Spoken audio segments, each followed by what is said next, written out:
بسم الله الرحمن حالت چطوره؟ نه خوبم. نه الان شروع نکن، وایستا. نه وایستا ببین دستات باز عزیزم، دستات باز. سر پروازتو باز کن. قشنگ خودتو بده عقب الینا، نفس عمیق. الینا چند سالته؟ 14. دفعه چندمه داری میپری؟ دوم بیشتر میترسم. چی شد که اصلا تصمیم گرفتی ببری؟ چی گفتم به جای کافه رفتم بیام اینجا واسه بپرم. منطقیه.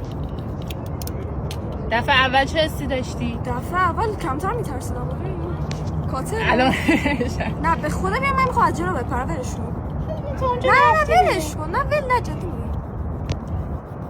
نه ولش کن، جدی میگم. شانس تنابم بریده نمیشه. نه جدی من واقعا ولش کن. تنابم محکم شدن. نه واقعا جدی میگم.